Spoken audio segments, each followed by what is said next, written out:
All right, Chapter 10, Democracy in America, is looking at how in the early 1800s or the antebellum period, pre-Civil War period, that we see an expansion of democracy.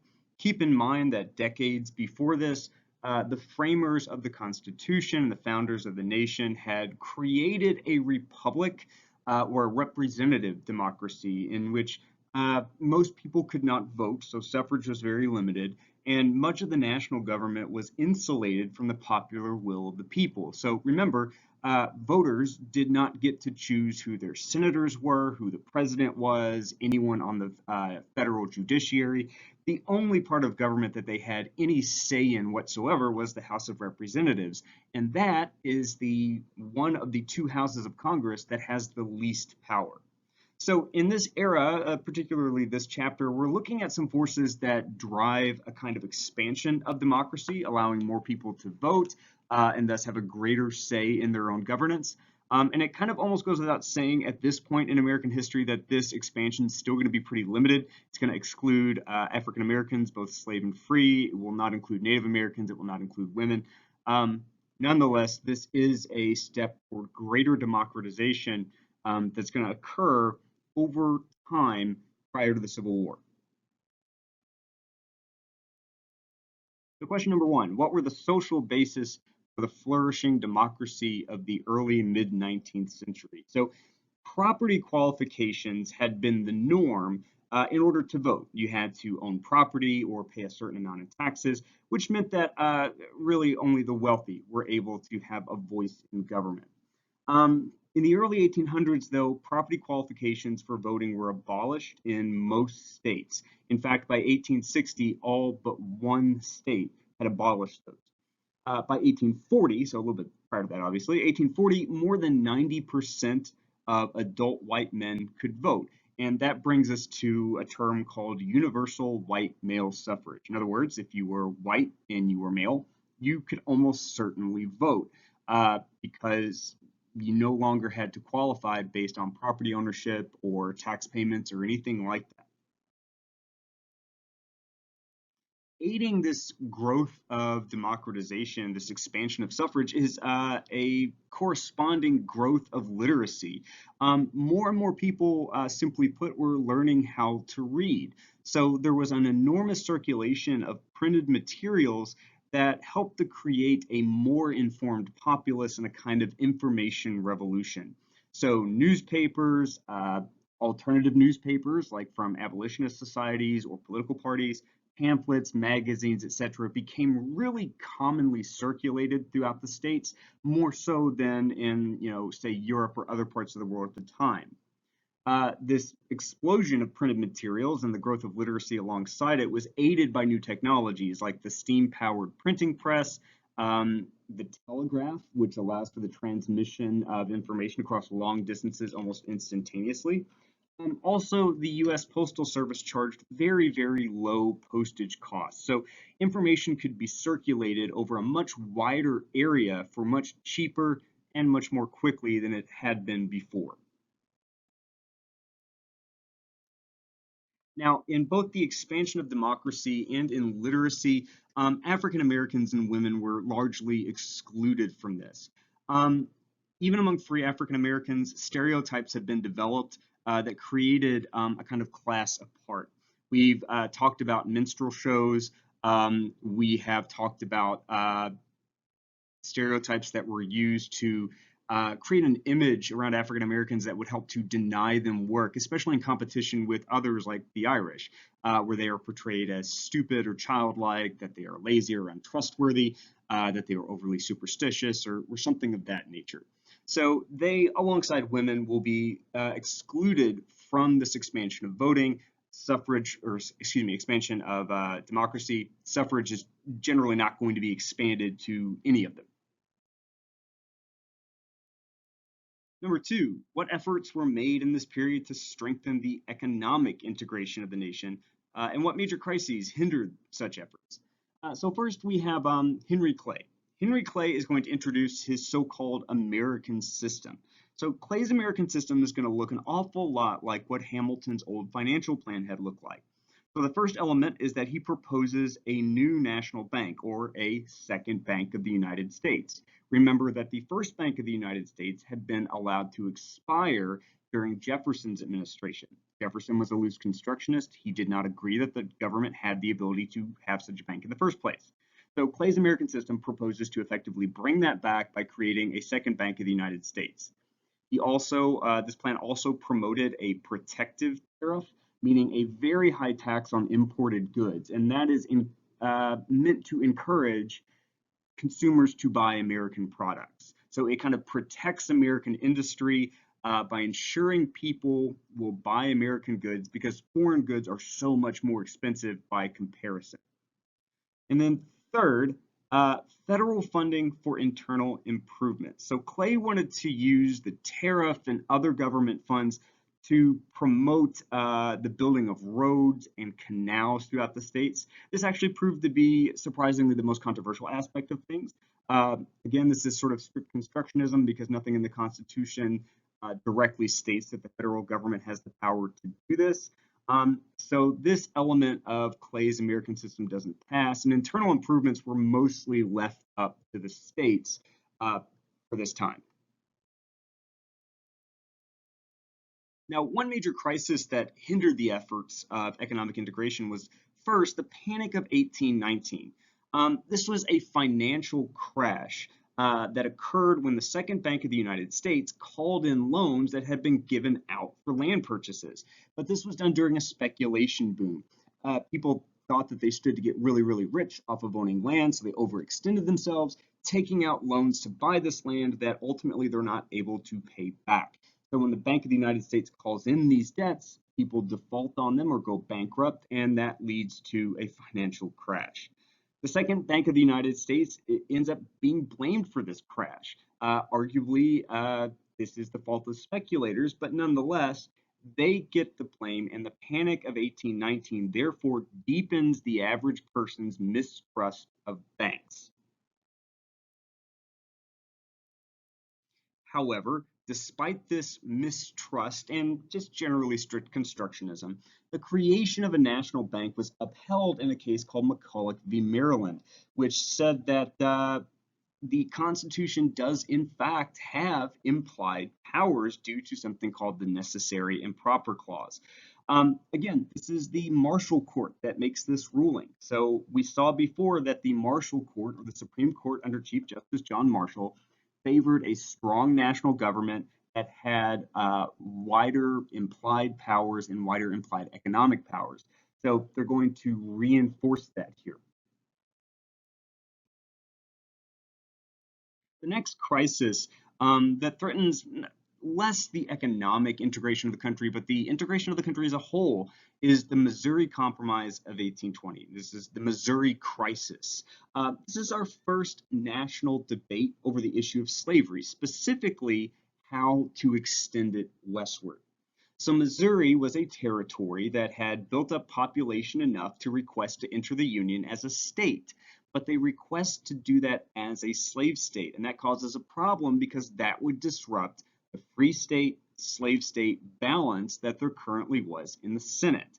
So southern slave states want to admit it as a slave state.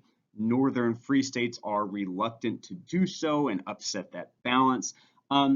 So the compromise that they come to is that first, Missouri would be allowed to enter the Union as a slave state, but secondly, they would add Maine as a free state. So Maine and Missouri would both be admitted, but one is a slave state, one is a free state, thus upholding that balance in the Senate.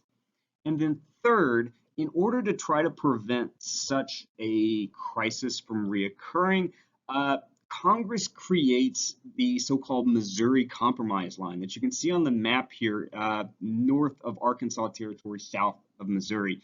And this said that slavery would be prohibited in future western states above this line or north of this line. So the Missouri Compromise line at 36 degrees, 30 minutes north latitude created a kind of plan B for if this were to happen again. But as you can see, there's a lot more potential free state territory than there is slave state territory.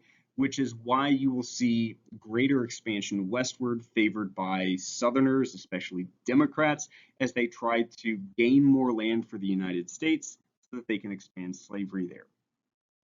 This crisis uh, illustrated a clear sectional divide or regional divide between North and South. And it caused concern for a lot of Americans, including Jefferson, who amazingly is still alive at this time, who considered it, quote, the death knell of the Union. So he saw this as the beginning of the end, that this signaled irreparable differences between a free North and a slave South. And in many respects, he is right. It will threaten the future viability and unity of the nation. But ultimately, after the Civil War, the nation will be held together. But that's getting pretty far ahead of ourselves at this point.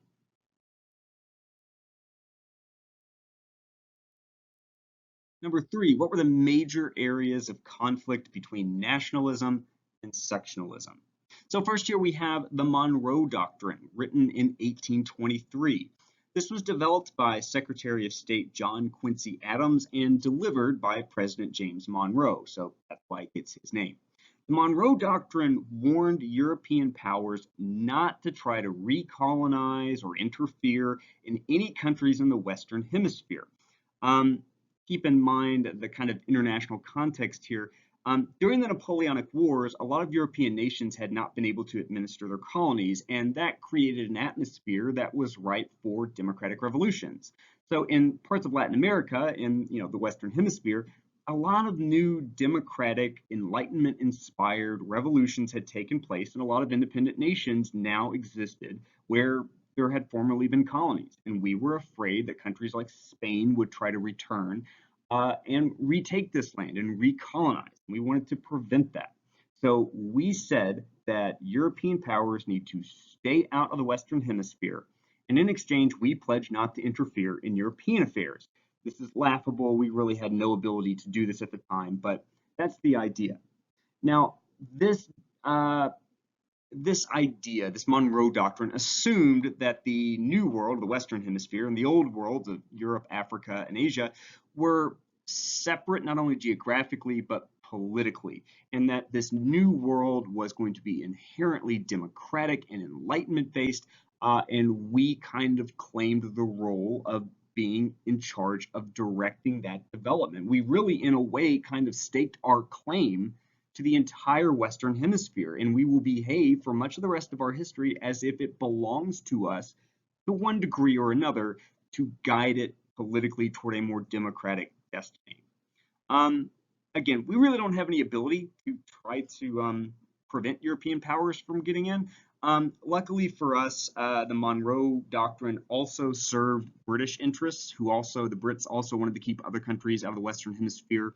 They don't want France or Spain, who are their imperial rivals, to come in and recolonize and benefit from that. So we end up having the British Navy as the de facto enforcer of an American policy. So that was lucky for us.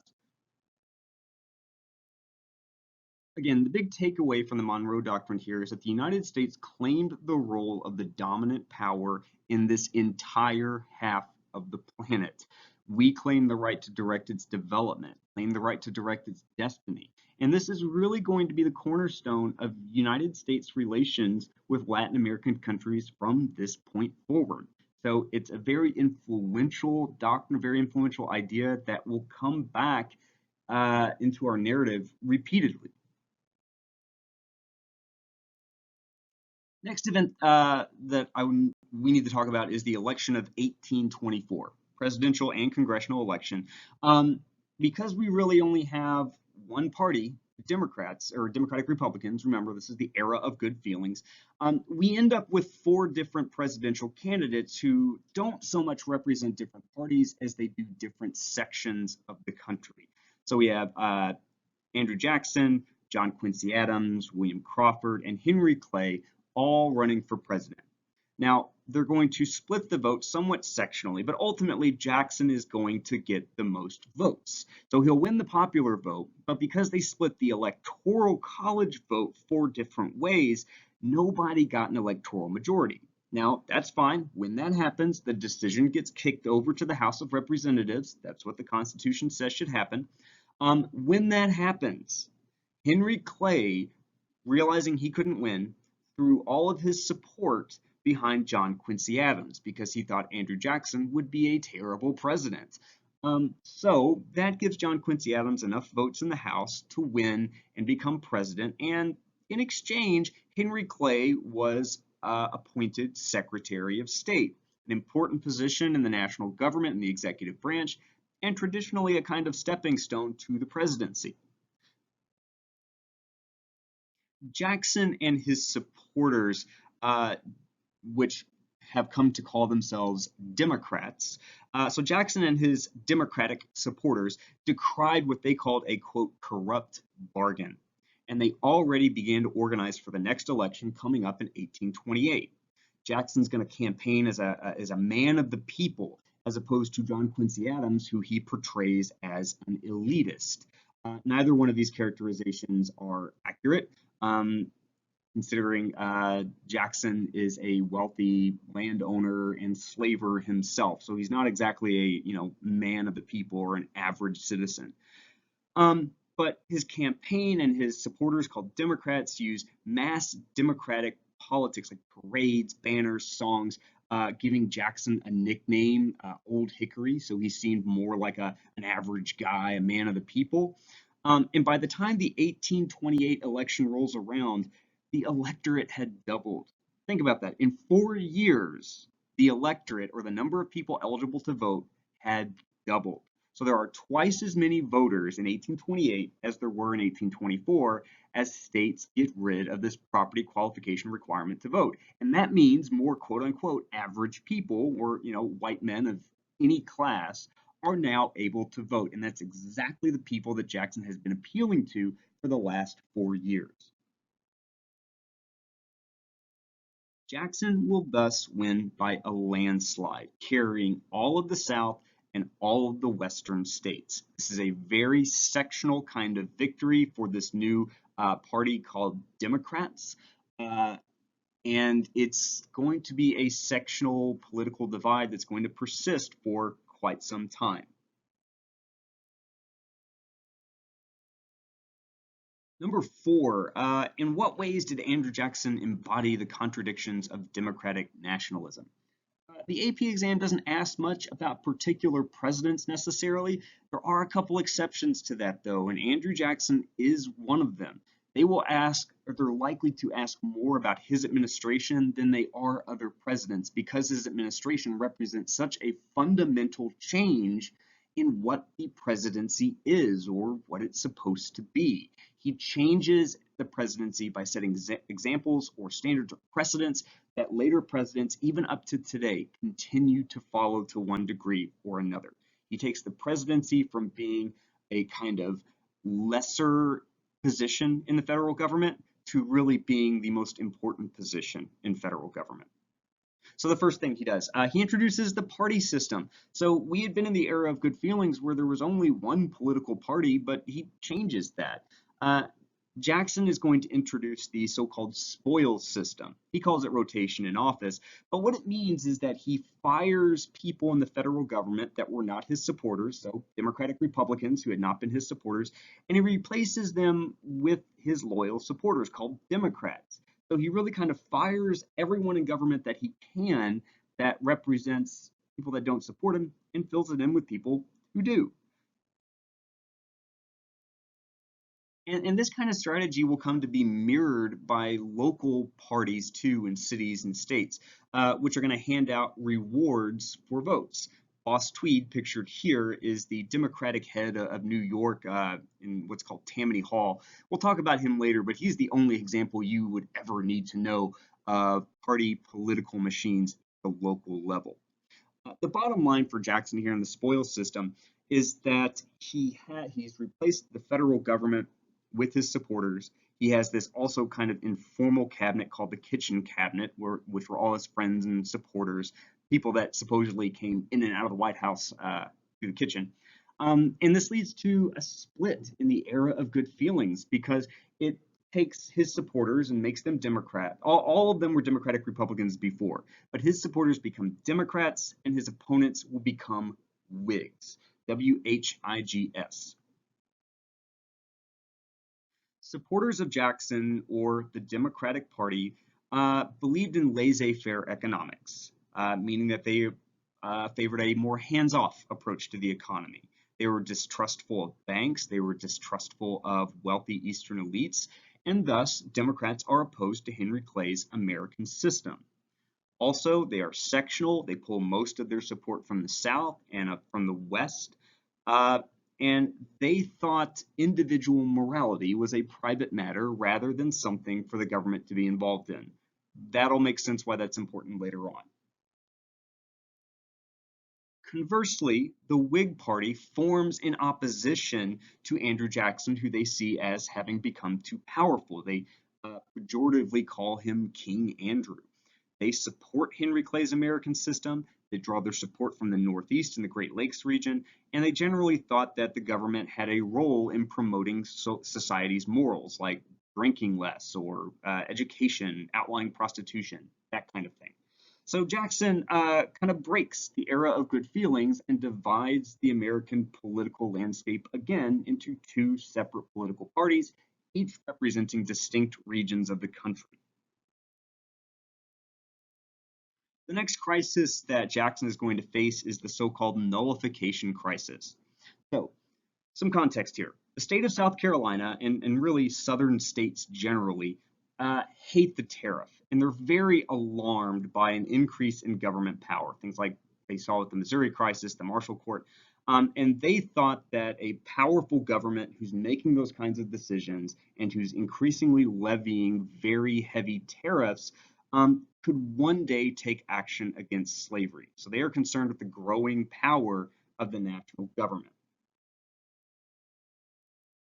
In 1828, Congress passes the Tariff of 1828, which is nicknamed the Tariff of Abomination, such a high tariff that it was considered by Southerners, especially South Carolina, as being abominable. Vice President John C. Calhoun is from South Carolina and had been a congressman from there before. He, in opposition to this tariff, promotes the doctrine of nullification, saying that states like South Carolina are not obliged to obey the tariff because it violates their rights. This leads to a profound disagreement with the president, Andrew Jackson, and Calhoun resigns his position as vice president over this disagreement, goes back to South Carolina, and continues to lead this kind of political resistance against the tariff of abominations, as well as growing federal power more generally. In 1832, Congress passes yet another tariff. This time, South Carolina nullifies it, claiming that they don't have to obey it because it violates their rights. In response, Jackson persuades Congress to pass something called the Force Bill.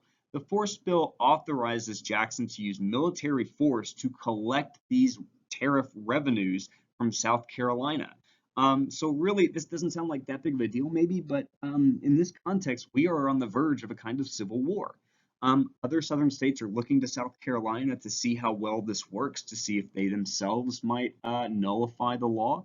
And in response to that, Jackson is threatening to invade the state of South Carolina and potentially other states unless they pay the tariff. So this is very much a crisis at the time. Luckily, Henry Clay and John C. Calhoun will work behind the scenes to come up with a kind of compromise tariff of 1833, and that helps to avoid violence. That said, Southern states have learned a lesson here. They've learned that the threat of nullification or the threat of leaving the Union can get them something. It can get them concessions from the federal government. It's not a lesson that's lost on them, and they're going to use it again.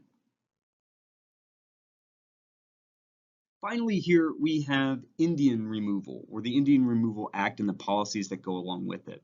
So southern states, as they expanded cotton cultivation westward, were trying to force Native Americans off of their land, which they had gotten by way of signing treaties with the federal government. So they were very much legally entitled to that land because of a promise or a treaty from the national government. The state governments are trying to kick them out. Um, Congress is supportive of this. Congress in 1830 passes the Indian Removal Act, which provided federal funds or national government money to help remove these tribes, specifically the Cherokee, Chickasaw, Choctaw Creek, and then the Seminoles. This was a repudiation, by the way, of Jefferson's assimilationist policy. And that is especially relevant when you look at the Cherokee. The Cherokee had adopted Jefferson's assimilationist ideas. They had formed a representative democracy. They had largely become small farmers. They had created their own alphabet. Some of them owned slaves. So they thought that assimilationist strategy would save them, but it doesn't. That said, they take a very unique path to resistance to the Indian Removal Act and state efforts to expel them. They take their case to the Supreme Court. And in a case in 1832, Worcester v. Georgia, the Supreme Court agreed with the Cherokee. They said, you know what? You do have a right to this land because of a federal treaty, and states can't invalidate that. So the Cherokee win their case and everything is great. Not exactly, because Jackson refused to enforce that decision. The Supreme Court's only a handful of people. They can't enforce any of their rulings. Just like Congress, they rely on the president and the executive branch to enforce the law. Jackson supposedly says Chief Justice John Marshall has made his decision, now let him enforce it. Jackson's antipathy toward Native Americans was pretty well known. So because Jackson refuses to enforce the decision, Indian removal proceeds. And that is going to result, for the Cherokee, many of these other tribes had already been expelled. For the Cherokee, it results with the Trail of Tears, along which 25% of the Cherokee tribe die. So on their way to lands reserved in what is today Oklahoma, 1 in 4 Cherokee die along this trail. Finally, number 5, how did the bank war influence the economy and party competition? So Jackson doesn't trust banks. Neither do most people in his party, the Democrats. So Jackson is going to oppose a bill that would recharter the Second Bank of the United States a little bit early. Again, Jackson and his supporters felt the bank represented wealthy Eastern interests rather than the interests of the common man.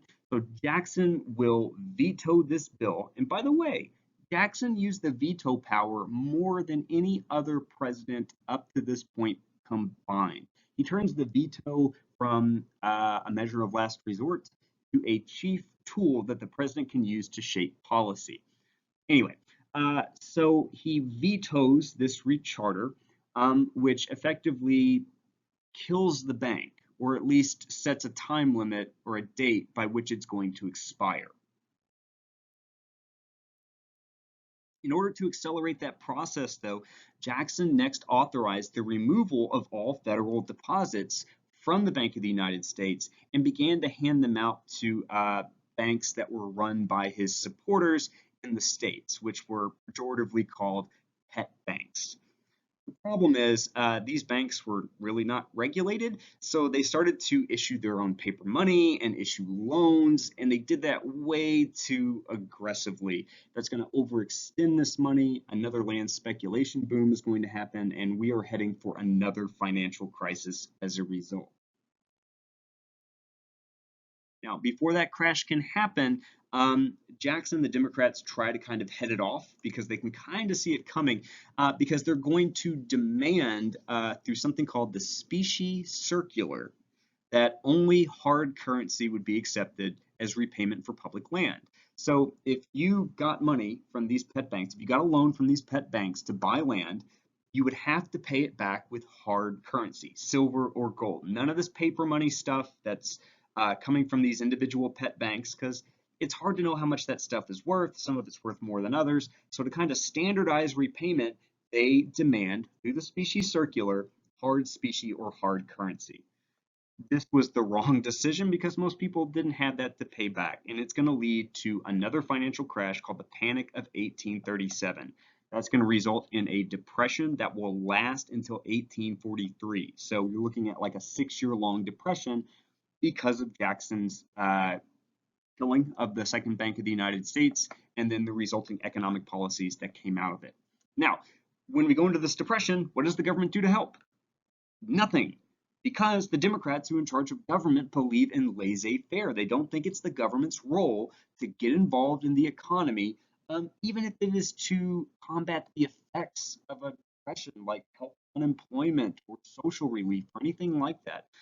So arguably, this depression lasts longer than it otherwise would have. Now, in retrospect, Jackson really kind of takes the blame for this from historians, but at the time, he was out of office. It was Van Buren, his second vice president and now president, who takes the blame for this, getting the nickname Van Ruin. Instead of Martin Van Buren, he's Martin Van Ruin. Get it? Yeah? No? Okay.